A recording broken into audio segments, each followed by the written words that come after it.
Welcome to the Instagram stories for Wednesday, June 28th. I'm your host, Daniel Hill. The biggest news of the day comes from Instagram, who has added new supervision tools, all about making sure that teens have a good experience on Instagram and parents are aware of what's happening. Here's the head of Instagram, Adam Mosseri, talking about some of these new changes. If you're a parent of a teen, you know what's best for your kid. And we believe that Instagram can be an important place for teens to build relationships and to explore their interests. But we also know how important it is that we do all we can to keep teens safe on our platform. And so we've launched a number of things over the years, and today we're actually going to talk about a couple new extensions to our safety tools and our tools for parents, because we want to empower parents to shape Instagram into what's best for their child. So to start, we already have parental controls on Instagram. So if you're a parent of a teen, you can set those up. You can see how much time your teen spends on Instagram. You can set limits on that time and blackout periods.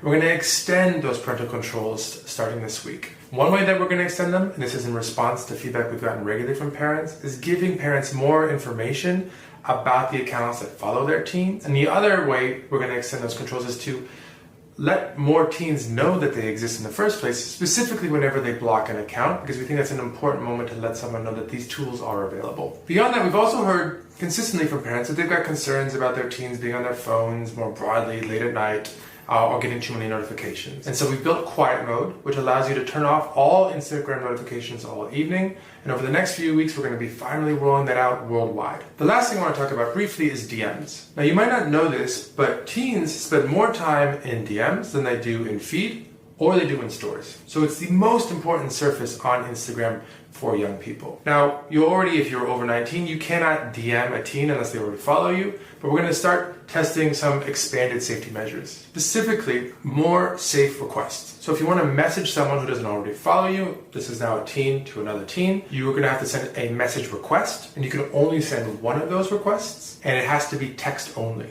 Now, this is a test to start, but if it proves valuable, we're going to be launching it worldwide. If you want to learn more about our parental controls and safety tools more broadly, please go to familycenter.meta.com and comment down below if you get any requests for specific safety features or tools for parents to help shape Instagram into what's most appropriate for their teen. See you next week.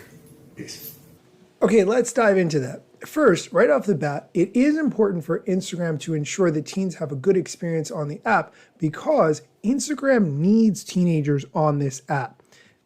I'm going to say this in my old person speak, but Instagram needs street cred because if younger people think Instagram is cool, then they will spend time on it, and then their social circle will also spend time on it.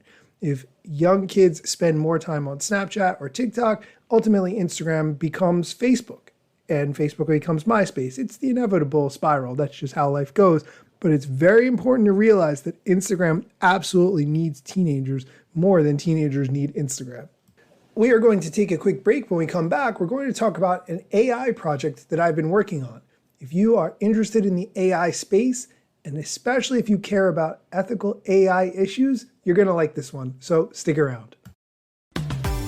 This episode is brought to you by Michigan Economic Development Corporation. In Michigan, you can have both a rewarding career and a quality lifestyle, with plentiful career opportunities in world-changing, innovating industries, from electric vehicles to clean energy to biotech, with room for advancement no matter where you are in your career. Plus, Michigan offers a welcoming, beautiful, affordable, and inclusive community for all. Live your best life. You can in Michigan. Visit themichiganlife.org. And we're back. If you are listening to this on an Amazon Echo smart speaker, you might want to take a moment to turn off the function that wakes it up when it hears the word Alexa, because you're going to be hearing that a lot over the next few minutes. I mentioned that this was about AI. AI is a huge opportunity in the tech world right now. There are so many things going on, but there's a lot of discussion around using AI ethically, making sure that it doesn't hurt people, whether it's taking jobs or causing problems for any specific groups of individuals. One of those problems, though, has to do with the name Alexa. If you've had this name or you know someone with this name, chances are they do not enjoy having jokes made at their expense or other things. Now, there have been a lot of products that have the same name as humans in times past. However, this is very specific for a number of reasons. Number one, you may not be able to change the wake word on your device. For instance, all devices that have Amazon Alexa built in, including cars, Sonos speakers, and a bunch of others, do not allow you to change the wake word. And secondarily, how you speak to that device reflects how you may speak to other people who do not deserve to be spoken to the way you speak to a smart speaker. It seems like it wouldn't be an issue until you start to think about it a little bit more and you recognize the importance of using AI responsibly and having technology make the world better, not worse. I'm participating with a group that is making a Kickstarter to bring awareness to this issue through a series of videos. Currently, the project is at 43% of its goal, but here's a little bit more about the project from the head of this group, Lauren Johnson. Hi, I'm Lauren Johnson, president and co-founder of I Am Alexa. I Am Alexa Alliance is a nonprofit organization raising awareness of the complex outcomes of using a human name for technology. These videos will illustrate the bullying that children endure not only from peers, but from trusted adults and strangers on a daily basis. It doesn't end at school, leaving no safe zone. An important thing to mention is that this harassment is due to a large corporation choosing a human name, in this case female, as a voice assistant, where most commands are used in a servant fashion. Ask yourself, how do you command your speaker? Try replacing Alexa with your name, your child's name, or even just woman. Now imagine it's inescapable and has been ongoing for years. Tech experts agree that this is a simple fix. What's missing is the will from a large corporation, and we can't do this alone. Hi, I'm Jesse, co-founder and creative director of the Gibbous Agency.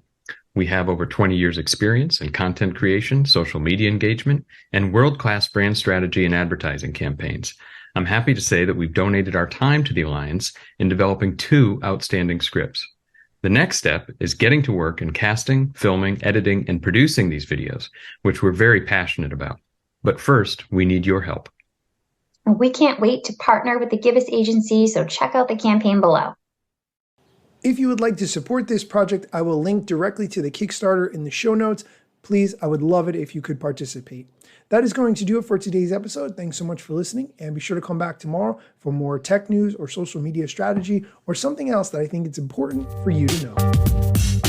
Instagram news got you covered, sometimes even TikTok. Relevant platforms in the metaverse ahead of the wave without a break or a pit stop. Still waiting for Zuckerberg to give me the big job. Pause. Use trademarks and logos with Insta's permission, of course. If you like the show and you gain some good info, maybe leave a review. It's a type of applause. Just drop me a message if you want to collab. If you got some good content or you want to run ads, at Daniel Hill Media is where I am. TikTok, Facebook and Instagram.